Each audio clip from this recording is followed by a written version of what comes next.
My name is Charlotte Whitmore. I'm in my mid-30s, and for most of my adult life, I've been known as the reliable one, the woman who follows through, who doesn't miss deadlines, who keeps her head down and her standards high. I work in a professional environment where performance is measured, praised, and displayed on dashboards. On paper, I did everything right. People usually see me as calm, competent, easy to work with. Some mistake that calm for softness. Others assume that because I don't dominate a room, I don't notice what's happening inside it. I've never been the loudest voice in meetings. I don't interrupt. I don't perform confidence for attention. I listen, I document, and I deliver. For a long time, I believed that was enough.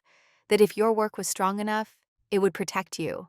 If you stayed ethical, consistent, and professional, the system would eventually meet you halfway. This story is about the moment I learned that wasn't true. It's not a revenge story. It's not a takedown. And it's definitely not a dramatized fantasy about winning at all costs. It's a record of what actually happens when performance couldn't protect me from politics, and how doing everything right at work still cost me everything. Over the next hour or so, I'll walk you through a quiet unraveling, not a single explosive incident, but a sequence of small, reasonable moments that slowly reshaped how I was treated, what I was allowed to become, and what I ultimately had to walk away from. You'll hear about subtle dismissals that were easy to ignore, about roles assigned without consent, about how silence can be mistaken for agreement, and how that misunderstanding can be dangerous. You'll also hear what changed inside me. Not rage, not bitterness, just clarity. I'm telling this story honestly, without exaggeration and without names, because the point isn't exposure, the point is recognition. If you've ever been the dependable one who watched opportunities slide past you, if you've ever felt your work being quietly repurposed while your voice faded from the room, if you've ever believed that patience and professionalism would eventually be rewarded, this story may feel uncomfortably familiar. Nothing in what I'm about to share is meant to inspire outrage. It's meant to document a pattern and to show what quiet dominance actually looks like when it's built slowly, internally, and without spectacle. So before we begin, let me ask you something gently, honestly. Have you ever done everything you were told was right and still felt something important slipping away? For a long time, I didn't question who I was to them, because on the surface, the answer seemed flattering. I was dependable. That was the word that followed me from one performance review to the next. Dependable, consistent, trusted. When something complex needed to be untangled quietly, my name came up. When a project was behind schedule and no one wanted the spotlight, I was asked to step in. I became the person people leaned on when they needed stability, not visibility. In meetings, I was the one taking notes while others spoke. I summarized decisions, flagged risks, and followed up afterward. I noticed patterns before they became problems. I fixed things before they broke loudly enough to embarrass anyone else. And because I did it calmly, without complaint or drama, it reinforced a certain image. Charlotte will handle it. Charlotte doesn't need recognition. Charlotte doesn't mind. That last one was never said out loud, but it was assumed. I wasn't ignored in a hostile way. That's important. There was no cruelty, no overt dismissal. In fact, people were polite, friendly, sometimes even warm. They trusted me with responsibility, but not with authority. With labor, but not with influence. I was invited to execute decisions, not shape them. At the time, I told myself this was just how organizations worked. Someone had to be the steady center. Someone had to keep things moving while others debated. And I believed, truly believed, that if I continued to perform at a high level, the perception would eventually adjust, that my role would expand naturally, earned through consistency. I didn't see invisibility as a warning sign, I saw it as a phase. When new leadership arrived, I onboarded them. When strategies shifted, I adapted. When colleagues left, their responsibilities often landed quietly on my desk. I absorbed them without resistance, because resistance felt unprofessional, because I was proud of being capable, because I thought being indispensable was the same as being valued. It isn't. What I didn't understand yet was that people don't always see what you do. They see how you position yourself while doing it. And I had positioned myself as someone who would always catch the fall, never stand at the podium. There's a particular kind of invisibility that doesn't feel like neglect. It feels like trust. You're included in the work, but excluded from the narrative. Your contributions are embedded so deeply into outcomes that they become indistinguishable from the system itself. And systems don't get promoted. People do. I remember watching less experienced colleagues speak confidently about projects I had quietly stabilized. They weren't lying, they just didn't see the scaffolding underneath. And because I hadn't insisted on visibility, no one corrected the story. That's how perception solidifies. Not through malice, but through repetition. I became the backbone, and backbones are not meant to be seen. There was also something else at play, something harder to admit. My calmness made others comfortable. My lack of ego reassured them. I didn't threaten anyone's position or narrative. I didn't compete for attention. In environments shaped by subtle politics, that made me useful and safe. But safety has a cost. The more reliable I became, the more predictable I was. And predictability, I would later learn, invites assumptions. That I would always say yes. That I would always adjust. That I would always prioritize the collective over myself. None of this felt wrong at the time. I wasn't resentful, I wasn't angry. I was proud of my work, proud of my reputation.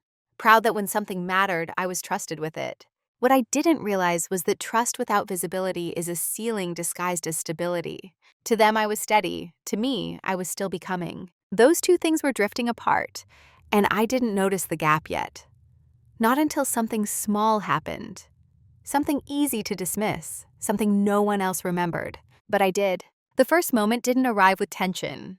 There was no argument, no raised voices, no sudden shift in tone. That's why it stayed with me. It happened during a routine planning meeting. One of those long, circular conversations where nothing dramatic is decided, but everything important is shaped. I had spent the previous week preparing a detailed risk assessment for an upcoming initiative. Not because anyone asked me to, but because I could see where things might fracture later. It was thorough, calm, and practical. Exactly the kind of contribution I had been praised for before. When the meeting reached the section I had prepared for, I spoke briefly. No monologue, no theatrics. Just the key points. I flagged a dependency that could become a bottleneck. I suggested a sequencing change that would save time downstream. There was a pause. Then the discussion moved on. Not dismissed, just bypassed. As if my words had landed slightly off frequency, audible but not absorbing. Someone else spoke next, reframing a watered-down version of what I had just said. That version was acknowledged, nodded at, written down. I told myself it was nothing. These things happen in meetings all the time. People miss things. Conversations flow unevenly. I didn't need to correct it. Doing so would have felt petty. And I had always believed that insisting on credit was a distraction from the work itself. So I stayed quiet. Later, when the follow-up notes went out, my original concern appeared, paraphrased, unattributed, and detached from the reasoning behind it. My name wasn't mentioned. Again, this wasn't unusual. I had never expected footnotes. But something about it felt new. Not painful, just disorienting. Over the next few weeks, similar moments appeared. Small ones, manageable ones. A suggestion acknowledged only when repeated by someone else. A decision was explained to me that I had helped the architect. A conversation where my role was described as supportive, despite the fact that I had led the execution. Each time I rationalized it. They're under pressure, they didn't mean it that way. It's not personal. And maybe it wasn't. That's the uncomfortable part. Disrespect doesn't always arrive with intent. Sometimes it arrives as an assumption that you'll understand, that you won't mind, that you'll adapt. I noticed that when timelines were discussed, people looked to me for confirmation, but not for opinion. When outcomes were reviewed, my work was praised collectively, never specifically. I was being relied on heavily, but referenced lightly. Still, I didn't push back. I believed in proportional response. I believed in choosing my battles. And this felt too small to challenge. I had seen people derail their credibility over less. I didn't want to be seen as sensitive or territorial. I told myself that maturity meant absorbing these moments without flinching. What I didn't realize was that every unchallenged moment was being recorded. Not by me, but by them. Each time I stayed quiet, it confirmed a version of me that was easier to manage. A version that would not interrupt the narrative. a version that would not complicate the room. There's a subtle difference between being overlooked and being edited out. I was experiencing the second, but I didn't have the language for it yet. I remember walking back to my desk after one of those meetings and feeling oddly hollow. Not angry, not sad, just compressed, as if I had made myself smaller without noticing. I opened my notebook and wrote down what had happened. Not emotionally, just factually. Time, context, outcome. I didn't know why I did that. It wasn't strategic yet, it was instinctual. A way of grounding myself in reality when the room had quietly rewritten it. No one else noticed that first small cut. There was no blood, no reaction, but I felt it. And once you feel something like that, you start seeing the pattern. What makes subtle disrespect so effective is how reasonable it feels in the moment. By the time I noticed the pattern clearly, I had already explained it away dozens of times. Each instance, on its own, was small enough to justify. Together, they formed a rhythm, and rhythms, once established, are hard to interrupt without sounding out of sync. I became very good at rationalizing. When my ideas were acknowledged only after being repeated by someone else, I told myself it was just conversational overlap. When I was asked to help finalize decisions I had largely shaped, I framed it as collaboration. When my workload increased without a corresponding shift in authority, I called it trust. I normalized it because everyone else did. No one around me seemed alarmed. In fact, from the outside, things looked stable. I was included. I was busy. I was praised. That made it difficult to name what felt wrong without sounding ungrateful. And gratitude, in professional settings, is often used as a silencer. If you're valued, you shouldn't complain. If you're trusted, you shouldn't question. So I didn't. I adjusted instead. I refined my language to be more neutral. I softened my phrasing to avoid sounding assertive. I waited longer to speak in meetings, letting others go first. I told myself I was being strategic, observing the room, reading dynamics. But there was also something else happening. I was shrinking my presence to fit the role that seemed most acceptable, and the room rewarded me for it. The quieter I became, the smoother things went. The less I challenged assumptions, the more harmonious the meetings felt. People thanked me for being easy to work with, for being grounded, for keeping things moving. Those compliments landed strangely. They were kind, but they also carried an expectation. Stay this way, don't disrupt, don't demand. There's a particular moment I remember clearly. A colleague, well-meaning, smiling, told me, "You're such a rock, nothing seems to faze you." It was meant as praise. I smiled and thanked them. But inside, something tightened. Rocks don't move. Rocks don't choose direction. Rocks are there to support weight. I started noticing how often my calmness was used as a stabilizer for other people's uncertainty. If a plan was rushed, I was expected to smooth it out. If communication broke down, I was asked to translate. If tensions rose, I was positioned as the neutral buffer. None of this was written into my role. It just became assumed. And because I could handle it, because I always did, the assumption hardened into expectation. I also noticed how rarely anyone asked what I wanted. Not in a dramatic sense, no one denied me anything outright. But when future opportunities were discussed, my name wasn't floated. When leadership pathways were outlined, they seemed to arc around me. I was essential in the present, invisible in the future. That's when I began to understand something uncomfortable. Being needed is not the same as being considered. I stayed quiet because speaking up felt risky.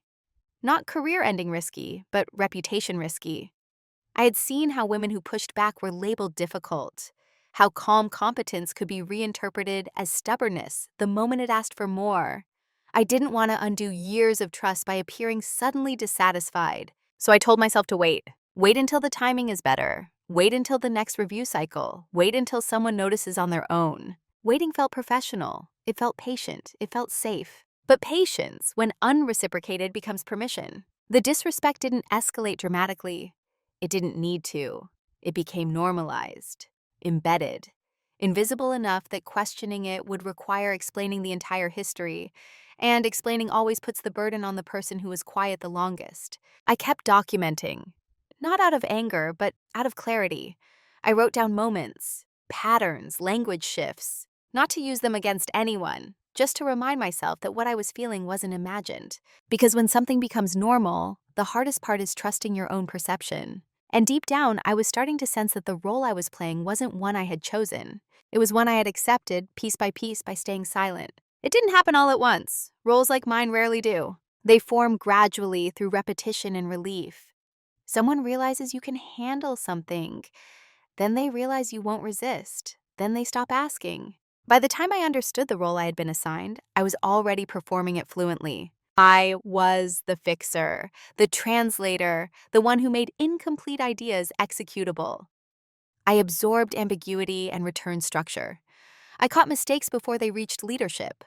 I smoothed the friction between teams without escalating. When something succeeded, the credit floated upward. When something faltered, I was quietly looped in to stabilize it. No one ever said, "This is your place." They didn't have to. The boundaries were reinforced by behavior, not policy. Invitations framed as favors. Responsibilities framed as trust. Opportunities framed as not quite the right fit. Said kindly, with regret, as if the limitation was circumstantial rather than structural. I noticed how often people spoke about me rather than to me when decisions were being made, not maliciously, almost affectionately. Charlotte will help with that. Charlotte can take a look. Charlotte's great at filling in the gaps.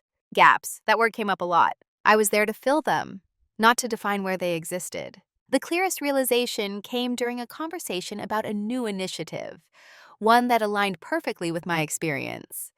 I wasn't in the room when the initial discussion happened. I was brought in afterward, once the direction had already been set.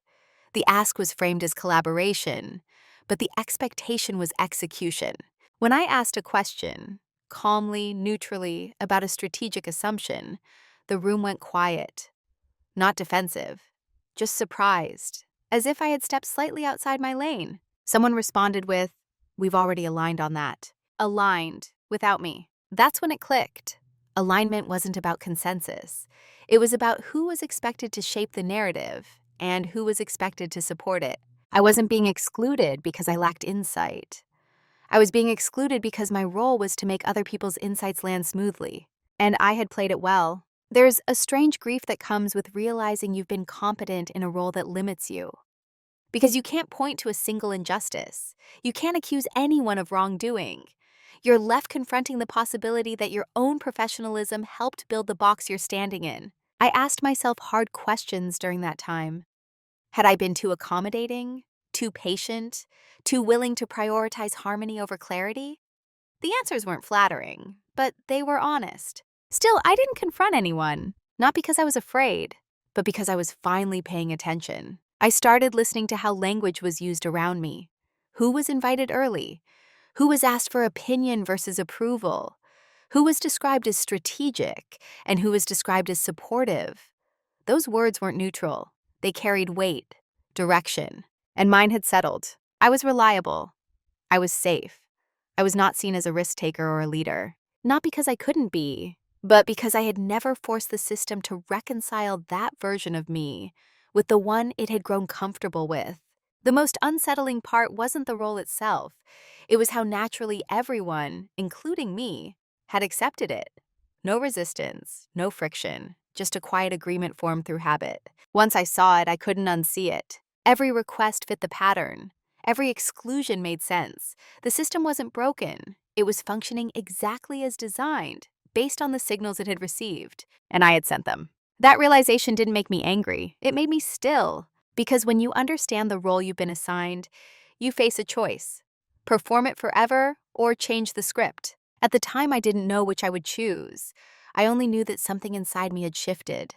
Not outwardly, not visibly, internally. And once that shift happens, silence stops being passive. It becomes deliberate. The shift didn't come with a decision. It came with a pause. There was no confrontation that day, no final straw. Just a moment so quiet it would have disappeared if I hadn't been paying attention. I was sitting in a meeting room, listening to a discussion unfold around a problem I had already solved twice. The solution existed in my notes, in my emails, in prior drafts that had quietly circulated and then been reshaped without my voice. As people debated options, I felt the familiar impulse to step in, to clarify, to streamline, to help. And for the first time, I didn't. Not out of spite. out of curiosity. I wanted to see what would happen if I stayed exactly where the system had placed me, if I played the role fully and said nothing. The conversation stretched. People talked past each other. A decision was delayed. Eventually, someone suggested looping me in later to sense check the outcome. I nodded. Something in me settled in that moment. Not heavy, not bitter, just clear. I realized that my silence had always been interpreted as consent, that my presence had been mistaken for agreement, and that my willingness to intervene had been cushioning the system from its own inefficiencies. That day, I let it feel the friction. No one noticed immediately. Why would they? The machine still ran, it just made a little more noise. After the meeting, I returned to my desk and didn't feel the usual urgency. I didn't rush to summarize or follow up. I did what was asked. No more, no less. I stayed within the boundaries of my assigned role. And something surprising happened. Nothing collapsed. That was the moment I understood how much extra weight I had been carrying voluntarily. For years, I had believed that my value came from anticipating needs, from smoothing over gaps before they became visible. But when I stopped doing that, just for a day, the world didn't end. It adjusted, slowly, imperfectly. The discomfort I felt wasn't about them, it was about me. I had equated contribution with overextension. I had confused professionalism with self-erasure, and I had mistaken patience for progress. That realization was sobering, not empowering. There was no rush of confidence, just a quiet awareness that I had more agency than I had been using, and that I had given it away in exchange for stability. I didn't announce a change. I didn't set boundaries publicly. I didn't demand recognition. The shift was internal, and it showed up in small ways. I stopped filling the silence automatically. I stopped preemptively fixing what wasn't mine to fix. I stopped offering solutions before being asked, not dramatically, just enough to notice the difference. And others noticed too, though they couldn't quite name it. People began asking more follow-up questions. Meetings ran longer. Some decisions felt less polished. A few colleagues expressed mild frustration, not at me, but at the process. I listened calmly, without stepping in to absorb it. That was new. I also noticed something else. When I spoke less, my words landed differently. They weren't part of the background hum anymore. They carried weight because they were rarer, more intentional. This wasn't a strategy yet. I wasn't planning anything. I was simply observing what happened when I stopped protecting a system that didn't fully protect me. That day marked the end of my unconscious participation. I still cared about my work. I still acted ethically. I still showed up prepared. But I no longer compensated for what wasn't acknowledged. I let gaps remain visible. I let ownership become clear. And in doing so, I began to see the outlines of something I hadn't noticed before. Leverage. Not power, not control. Leverage is quieter. It comes from understanding how much of the structure depends on what you provide, and what happens when you stop providing it automatically. I didn't feel triumphant. I felt steady. Because once you see your position clearly, you can no longer pretend you're powerless. And once that illusion fades, every choice becomes conscious. That was the day something shifted. No one else marked it on a calendar, but I did. After that day, my silence was no longer reflexive. It was intentional. I still spoke when it mattered, but I stopped speaking out of habit. I let questions hang. I let assumptions go uncorrected unless they intersected directly with my responsibility. This wasn't withdrawal. It was precision. What surprised me was how quickly that silence was misread. People assumed I was tired, or disengaged, or quietly overwhelmed. A few checked in with sympathetic tones, asking if I was okay or if my workload was too heavy. I thanked them and said everything was fine, which was true. No one asked whether I had simply chosen to step back. In professional environments, silence from someone who has always carried weight is rarely interpreted as restraint. It's interpreted as weakness, or burnout, or compliance. That misunderstanding worked in my favor, because while others filled the space with speculation, I was paying attention. I listened more closely to what was said, and what wasn't. I noticed who struggled when I didn't intervene, who sought my input privately after ignoring it publicly, who benefited from my previous overfunctioning without realizing it. I also noticed how much information flowed through me. People vented, asked for advice, shared concerns they didn't raise elsewhere. I became a quiet repository of context, contradictions, and patterns. Not because I sought it out, but because silence makes people talk. And I remembered everything. I documented selectively, not emotionally, just accurately. Decisions that were made without me and then handed to me. Credit that moved upward. Accountability that moved sideways. Language that shifted depending on the audience. Still, I didn't confront anyone. That restraint wasn't fear, it was timing. I understood now that challenging a system before you understand its dependencies only makes you visible, not influential. Influence comes from knowing where pressure points exist and choosing if, when, and how to touch them. I let others believe my quietness meant acquiescence. They relaxed. Requests became more casual. Expectations are more assumed. S looped in later and later in processes, but relied on more heavily to resolve issues once they surfaced. The imbalance grew clearer with every week, and with clarity came choice. I could speak up loudly and disrupt the pattern at the cost of being labeled difficult, or I could continue observing until the pattern revealed its limits. I chose the second. There was a moment when a senior colleague joked, "You're so chill about everything. I don't know how you do it." It was said with admiration. I smiled politely. What they didn't know was that my calm no longer came from self-suppression. It came from understanding the terrain. Silence, when chosen, changes texture. It's no longer absence. It's presence withheld. And presence withheld creates tension, even if people can't name why. I began to feel that tension ripple outward. Subtle misalignments, small delays, questions that had no immediate answers. Not because I was obstructing anything, but because I wasn't preempting it anymore. That distinction mattered to me. I wasn't sabotaging, I wasn't manipulating, I was simply no longer compensating. And in that space, something else became visible. How little redundancy there was. How much institutional knowledge lived quietly in my head. How often decisions depended on my memory, my context, my connective thinking. No one had mapped that reliance, least of all the people benefiting from it. That's the thing about quiet dominance. It doesn't announce itself, it waits, it listens. It lets others underestimate it until the underestimation becomes structural. I didn't feel powerful, I felt prepared. And preparation has a gravity of its own. By then, I knew this wasn't going to be resolved with a conversation. The system had already categorized me.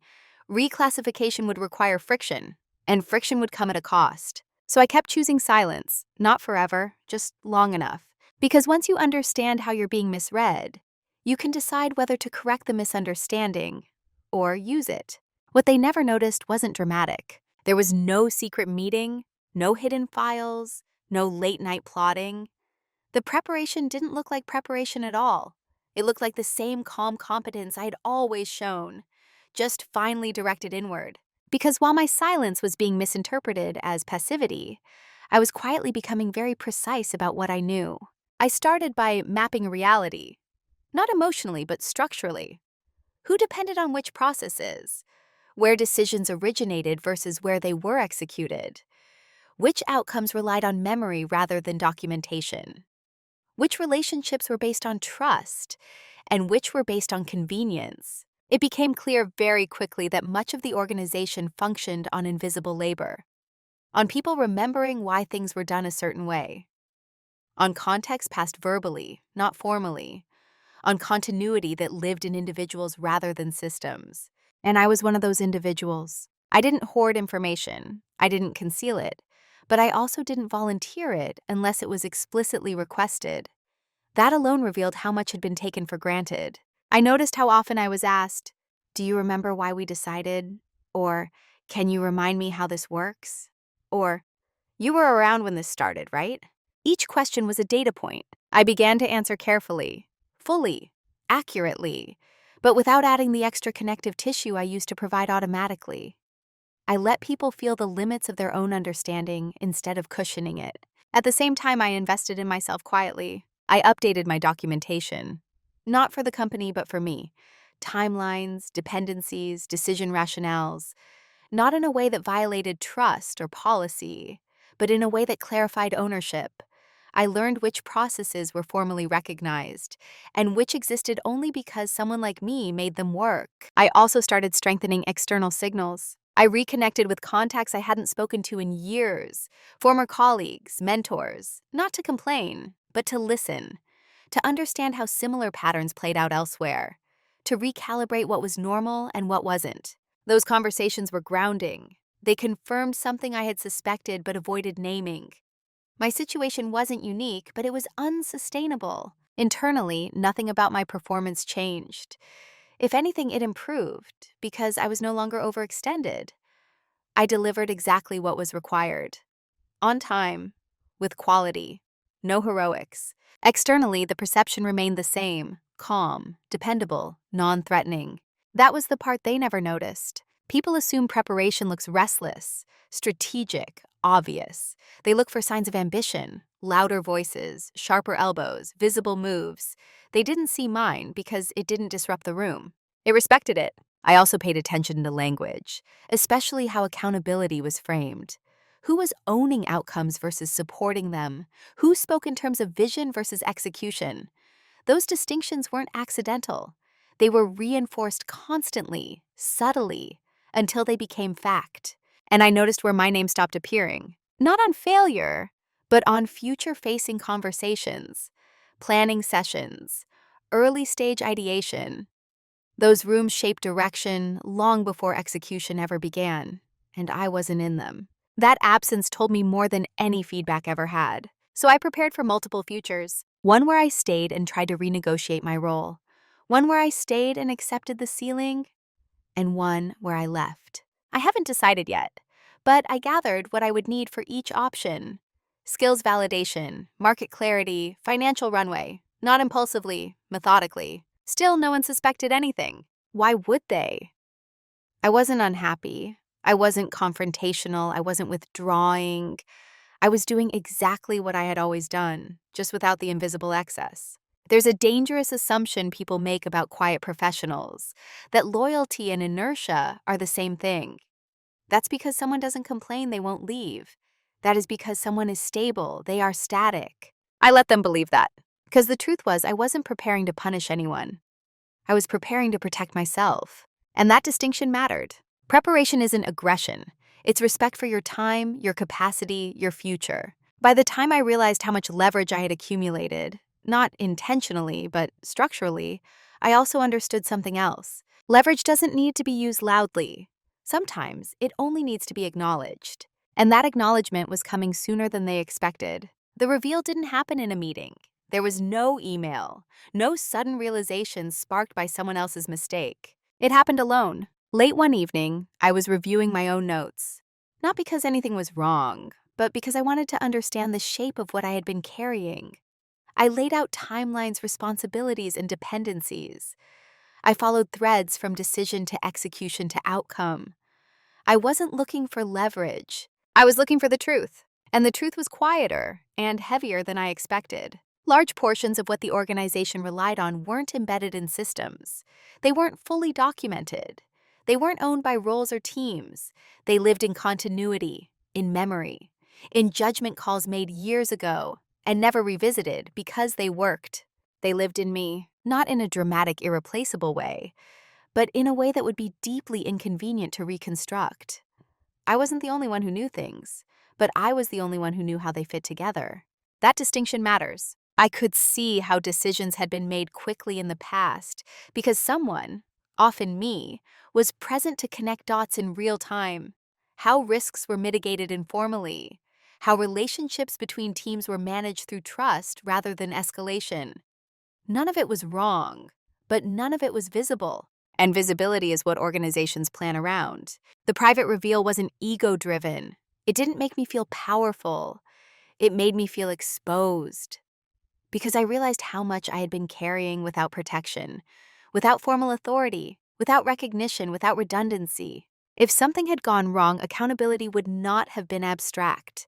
It would have been very specific. And yet, when things went right, ownership dissolved into the collective. That asymmetry was the clearest signal of all. I also saw how my role had become a stabilizing constant in moments of transition. Leadership changes, strategy pivots, departures. I had been there through all of it, smoothing edges, preserving continuity. And because I never demanded formalization, the system learned it didn't need to offer it. That wasn't malice, it was efficiency. Efficiency always leans on the people least likely to push back. The clarity that came with that realization was sobering, There was no rush to act, no impulse to confront, just a quiet recalibration of responsibility. I asked myself a simple question. If I were to disappear tomorrow, not dramatically, just professionally, what would happen? The answer wasn't collapse. It was delayed, confusion, relearning, risk. Enough to matter, not enough to be obvious immediately. That's the kind of leverage no one prepares for because no one sees it coming. I didn't celebrate that insight. I didn't feel vindicated. I felt careful, because leverage isn't a weapon, it's a responsibility. How you hold it says more about you than about the system that created it. I also understood something else then. Nothing I had discovered required confrontation to be real. The system didn't need to acknowledge my leverage for it to exist. It was structural, not emotional. And structural realities don't change because someone disagrees with them. That night, I closed my notebook and didn't add anything else. There was nothing more to document.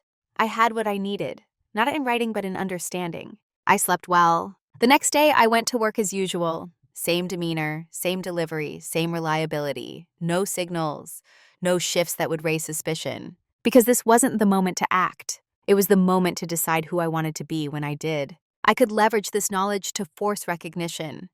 I could use it to negotiate power, or I could walk away with my integrity intact. For the first time, all options were real. That was the private reveal. Not that I had leverage, but that I had a choice. And once you know that, staying still becomes impossible. People imagine decision points as moments of urgency, a crisis, an ultimatum, a door slammed shut. Mine was quiet. By the time I reached it, nothing was technically wrong. My performance reviews were still positive. My relationships were still cordial. From the outside, my career looked stable, maybe even enviable. That's what made the decision so difficult to explain, even to myself. Because the question wasn't, should I leave? It was, what am I willing to become if I stay? I laid out the options honestly, without optimism or fear clouding them. The first option was to speak up directly, to request a clearer role, greater authority, and a seat earlier in the process. This was the path people often recommend, the advocate for yourself solution. But I knew the cost of that path. It would require rewriting how I was perceived, challenging a role that others had grown comfortable with. It would introduce friction where I had been valued for smoothing it out. And even if it worked partially, it would mark me as someone who had to ask for what others were offered implicitly. I didn't judge that option. I just saw it clearly. The second option was to stay as I was, to accept the ceiling, to continue being indispensable without being influential, to trade long-term growth for short-term safety. That path was the easiest to explain and the hardest to live with, because I knew what it would do to me. Over time, the quiet erosion, the internal bargaining, the slow resentment I had managed to avoid so far, but wouldn't forever. Staying wouldn't break me immediately. It would just make me smaller, year by year. The third option was the one I had avoided naming, leaving, not in anger, not in protest, not to make a point. Leaving because the system and I were no longer aligned, and no conversation could change that without costing me something I wasn't willing to give. That option carried risk, financial uncertainty, identity disruption, the discomfort of starting over in a new context where I wouldn't be immediately trusted or understood. It also carried something else, integrity. I realized then that leverage didn't obligate me to use it. Knowing I could force change didn't mean I should. Sometimes the most ethical use of leverage is choosing not to weaponize it at all. I didn't want to extract recognition from a system that only offered it when pressured. I wanted to build in a place where contribution and authority were aligned by design, not negotiation. Once I framed the choice that way, the decision became less dramatic and more final. I chose the irreversible option, not because it was bold, but because it was honest. That didn't mean I resigned immediately. Decisions like this don't unfold impulsively. They unfold with care. I prepared quietly, reviewed finances, assessed timing, identified what I needed to transition responsibly. I didn't announce my dissatisfaction. I didn't seek validation. I didn't hint. I also didn't disengage. I continued to do my job well, fully, ethically, without shortcuts. I refused to let my exit become a performance. That mattered to me. How you leave is part of who you are. What surprised me most during this period was how calm I felt. There was no anxiety spiral, no second guessing. The clarity I had gained earlier held steady. Once you decide not to negotiate your self-respect, many questions answer themselves. I also noticed how little anyone suspected a change. My reliability had become so constant that it was invisible. People don't look for exits from those who never complain. That invisibility, once a limitation, now gave me space. The decision point wasn't a breaking point, it was a release. And once it was made, everything that followed felt procedural rather than emotional. Steps to take, boxes to check, conversations to plan. I wasn't leaving to escape, I was leaving to align. And alignment, once chosen, has momentum. Once the decision was made, everything slowed down, in a good way. There was no rush to act, no urge to announce anything prematurely. I understood now that visibility had a cost, and discretion had value, so I moved carefully, quietly, with intention. This phase looked unremarkable from the outside. I showed up on time, I met my deadlines, I participated in meetings at the same measured pace. If anyone was watching, they would have seen consistency, not preparation. That was important. I didn't want my future to leak into my present. Behind the scenes, though, I was doing something different. I was decoupling. I began formalizing what I could, documenting processes that had lived informally in my head, but only to the extent that my role required. I didn't rush to transfer ownership of everything I knew. I focused on what was reasonable, ethical, and expected, nothing more. Not because I wanted to create chaos, but because I was no longer responsible for compensating for structural gaps that had never been acknowledged. I also reviewed my obligations carefully. Contracts, notice periods, non-competes, everything was clean. That mattered to me. I wanted my exit to be beyond reproach, both legally and professionally. At the same time, I explored opportunities externally, quiet conversations, exploratory interviews, not framed as escapes, but as calibrations. I wanted to know what my experience looked like outside the context that had narrowed it. The answer surprised me. In those conversations, I wasn't supportive or steady. I was described as strategic, integrative, a systems thinker. People asked for my opinion early, not after decisions were made. They didn't assume my silence meant agreement. They waited. That contrast was clarifying. It confirmed that the issue wasn't my capability. It was the environment that had grown around it. Back at work, subtle cracks began to show, not dramatically, but predictably. Projects took longer without my anticipatory adjustments. Questions circled without resolution. People followed processes without fully understanding why they existed. Still, no one connected those dots to me. Why would they? I was still there, still calm, still helpful, within bounds. There's a misconception that silence is passive. In reality, silence paired with action is deeply intentional. Every step I took during that period was aligned with the version of myself I was becoming, not the role I was leaving. I was careful not to burn bridges. I responded to messages. I shared knowledge when asked. I didn't withhold out of spite. But I also didn't volunteer context out of habit. That line mattered. As my planned timeline approached, I prepared for the conversations ahead. Not rehearsed speeches, just clarity. I didn't need to justify my decision. I didn't need to persuade anyone. I needed to communicate it cleanly, and I needed to do it without heat. What struck me most during this phase was how invisible preparation remains until it's complete. People assume continuity because they've experienced it before. They assume tomorrow will look like yesterday because yesterday did. That assumption creates blind spots. I move through those blind spots with respect, not to exploit them, but to protect myself from unnecessary interference. Not everything needs to be shared before it's ready. When the moment came to submit my notice, it felt almost anticlimactic. No surge of emotion, no relief rush, just confirmation. I'd already left internally. Everything after that would be logistics. Moving in silence isn't about secrecy, it's about alignment. It's about letting your actions catch up to your understanding without inviting commentary before you're ready. And by the time anyone realized something was changing, the change was already irreversible. The consequences didn't arrive all at once. They surfaced gradually, the way structural weaknesses always do, quietly, then all at the same time. At first, nothing seemed different. I gave notice calmly, professionally. No accusations, no speeches. Just a clear timeline and an offer to transition responsibilities appropriately. The reaction was polite surprise, a few kind words, assurances that I would be missed. No panic yet. People assume that when someone like me leaves, the impact will be manageable. After all, I wasn't a leader on paper. I wasn't the face of any initiative. My work was embedded, not branded. That assumption held for about a week. Then the questions began. Small ones at first. Clarifications, requests for reminders. Do you remember why we did this? Where does that decision live? Who usually coordinates that piece? I answered what I reasonably could, within the boundaries of my notice period. I shared documentation that existed. I explained processes that were formally mine. But something had changed.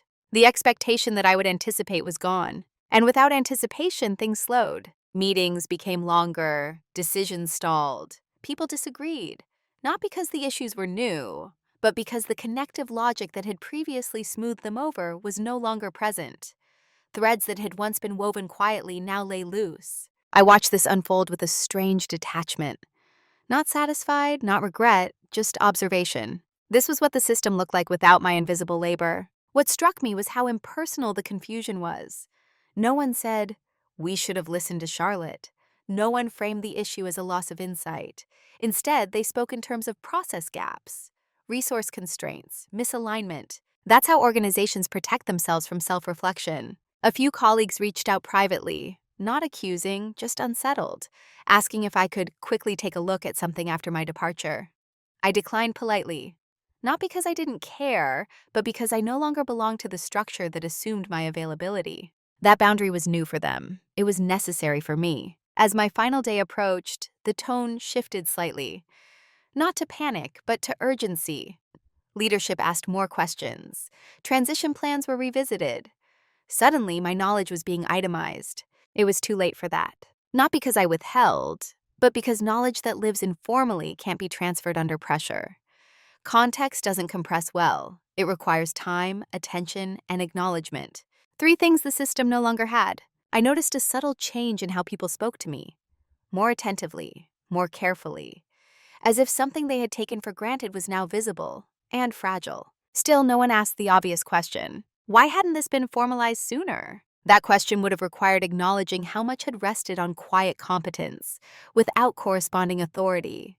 It was easier to focus on logistics than on responsibility. On my last day, there were warm messages, gratitude, well wishes, sincere, I believe, and also incomplete. Because appreciation, when it arrives at the end, doesn't change what happened before. I left without ceremony. No dramatic goodbye, just a final handover, a few personal goodbyes, and a closed laptop. The real consequences didn't fully land until weeks later, after I was gone, when patterns that had depended on continuity broke down, when people realized they were solving problems I had quietly prevented for years. By then, there was no one to call. And that wasn't punishment, it was reality catching up. I didn't feel vindicated, I felt confirmed. Because systems don't collapse when one person leaves, but they do reveal what they failed to see. And what they failed to see was never me as a person. It was the cost of assuming silence meant endless support. By the time the realization fully set in, I was already on the other side of it. I didn't hear about the consequences immediately. Distance creates a kind of silence, and I welcomed it. But professional worlds are small, and information travels, especially when something familiar stops working. At first, the stories came in directly. A former colleague mentioned how a project had been delayed unexpectedly, another alluding to confusion over ownership that no one anticipated. The language was careful, abstract. No one framed it as a loss of person, just a disruption of flow. That abstraction didn't last. Eventually, the tone shifted. The words changed. Frustration crept in. A sense of scrambling. People began reaching out more directly. Not to me, but around me. To the contacts we shared. To people who might help reconstruct what had been assumed rather than designed. That was when it became clear. The system was trying to reverse something that couldn't be reversed. Not my departure. I had left cleanly, but the conditions that made it possible. There were attempts to document processes retroactively, to map decisions after the fact, to assign ownership to things that had never been formally owned. All of it was well-intentioned. All of it was late. You can't backfill context that was built over the years by someone who wasn't empowered to formalize it when it mattered. I heard that leadership was surprised by how much friction emerged. that they hadn't realized how many decisions pass through a single point of continuity, that they were reevaluating roles. Reevaluating, that word stayed with me, because reevaluation implies possibility, adjustment, repair. But repair requires acknowledgement, not just of what broke, but of why it was allowed to function that way in the first place. That acknowledgement never came. Instead, there were quiet regrets. If only we'd known. If only she'd said something. As if silence had been the problem, not the environment that rewarded it. I didn't respond to any of that. Not publicly, not privately. There was nothing to clarify. I had been visible, consistent, available. I had delivered exactly what my role asked of me, and more. What I hadn't done was demand, and the system had learned from that not to offer. That's why it was too late. Because the moment for correction wasn't after I left. It was years earlier, when contribution outpaced authority, when reliance replaced recognition, when silence was misread as consent. By the time those patterns are named, they've already calcified. I was told later that my departure had prompted conversations about workload distribution, about knowledge concentration, about succession planning. All necessary, all overdue, and none of it was my responsibility anymore. What I felt wasn't satisfaction. It was a distance. The clean kind that comes from knowing you didn't leave anything unfinished inside yourself. There's a temptation in moments like this to re-enter the narrative, to correct misconceptions, to reclaim authorship, to say this is what really happened. I didn't, because I didn't need to be right out loud. I had already chosen alignment over recognition. The irony is that only after I left did my absence become legible. Only then did people understand the shape of what had been missing. And only then did they realize how quietly irreversible it was. Not because I refused to help, but because help that arrives after the structure collapses isn't help. It's rescue. And I wasn't there to rescue anyone. I had done that for years. This wasn't punishment, it was a consequence. And consequences don't require anger to be real. The conversation happened months later. Not planned, not requested, just inevitable. I ran into a senior leader from my former workplace at a professional event.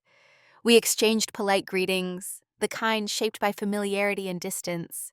For a few minutes, we talked about neutral things, industry shifts, the weather, new roles. Then there was a pause. They looked at me and said carefully, "We didn't realize how much you were holding together." It wasn't an apology. It wasn't a defense. It was an observation, spoken too late to change anything, but early enough to still feel unsettled. I nodded, not to agree, not to dismiss, just to acknowledge that the statement existed. There was no anger in me, no satisfaction. The moment didn't require either. What it required was honesty, without heat. They continued, explaining how things had been harder than expected, how transitions revealed gaps, how some decisions had been revisited. The words came slowly, as if they were choosing them with care. I listened, not because I needed to, but because listening has always been part of who I am. When there was space, I said only this. I was consistent. I did what my role allowed. That was it. No list of contributions, no explanation of patterns, no argument. They nodded again, this time more tightly, as if they understood what I was not saying. The truth didn't need elaboration. It had already unfolded in practice. They asked eventually if I would ever consider returning, perhaps in a more defined capacity.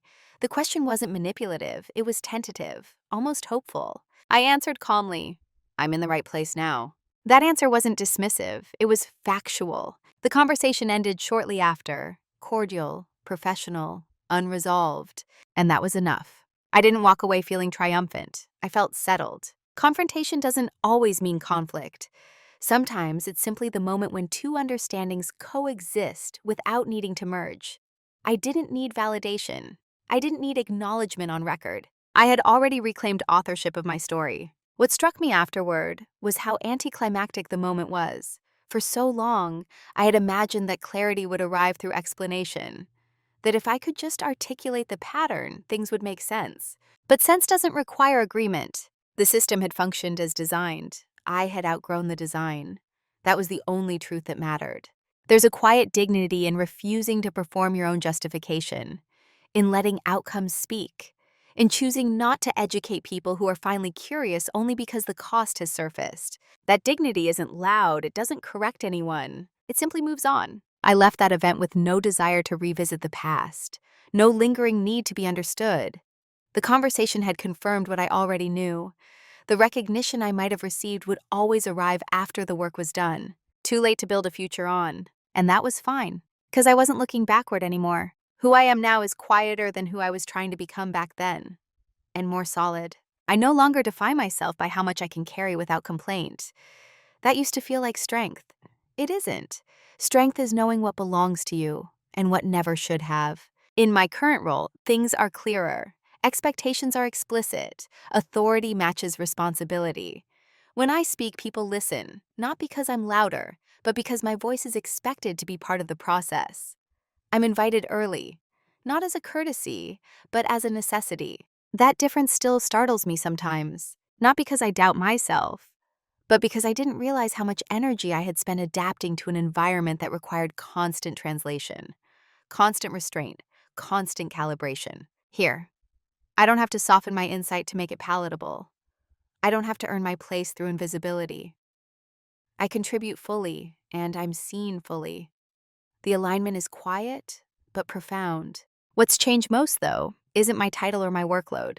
It's my relationship to silence. I still value it. I still listen more than I speak.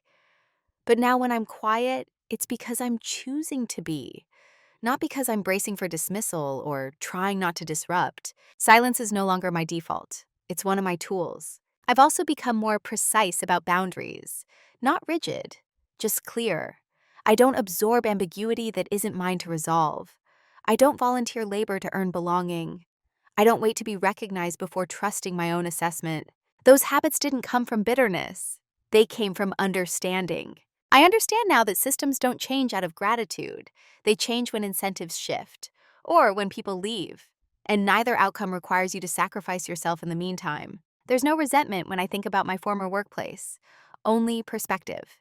It taught me what happens when competence is mistaken for compliance, when professionalism is interpreted as a limitless capacity, when good intentions replace structural clarity. I also understand my own role in that dynamic. I stayed too long without naming what I needed. I believed that patience would be read as potential. I trusted that fairness would emerge organically. Those beliefs weren't naive, but they were incomplete. Now I ask better questions earlier. I pay attention to who is invited and who isn't. I notice where decisions are shaped, not just executed, and I act accordingly. Quiet dominance isn't about withholding or winning. It's about discernment, about knowing when to engage and when to step back, when to speak and when silence will do more work. I don't need to prove anything anymore. My work speaks clearly where I am, and if it ever doesn't, I know what that signal means. That knowledge is the real shift. I used to think growth meant becoming more visible within the same system. Now I know it can also mean leaving the system entirely and choosing one that fits. Who I am now is someone who doesn't confuse being needed with being valued. Someone who understands that alignment is worth more than approval. Someone who knows that walking away, when done thoughtfully, can be an act of respect for yourself and for others. And that clarity stays with you. There's a simple story people like to tell about work. If you perform well, you'll be rewarded. If you stay professional, you'll be protected. If you're patient, things will eventually even out. I believed that story for a long time, not because I was naive, but because it's comforting. It suggests that systems are neutral, that effort and outcome are naturally aligned. What I learned is quieter and less reassuring, but far more useful. Performance can earn trust, but it doesn't guarantee influence. Reliability can create dependence, but not respect. And silence, no matter how composed, will eventually be interpreted as agreement. None of this means you should become loud, or aggressive, or cynical. It means you should be observant, because the system is always responding to the signals you send, even the unintentional ones. I didn't lose everything because I failed. I lost it because I succeeded in a role that was designed to remain invisible. That distinction matters. The moral of the story isn't fight harder, it isn't play politics better, and it isn't never be loyal. It's this: alignment matters more than endurance. If you find yourself carrying more than you're allowed to shape, if your competence is relied on, but your voice is deferred, if recognition only arrives when something breaks, those aren't temporary conditions, they're structural signals. You don't owe a system endless patience when it benefits from your silence. You don't have to burn bridges to step away, and you don't need to wait for permission to choose a different future. Quiet dominance isn't about proving others wrong. It's about refusing to prove yourself in spaces that won't see you clearly. Leaving didn't make me powerful, understanding did. And that understanding is something no one can take from you once it's earned. So I'll leave you with one question, not as a challenge, but as an invitation. Have you ever realized, too slowly, that doing everything right was keeping you exactly where someone else needed you to stay? If this story resonated, I'd really like to hear your experience.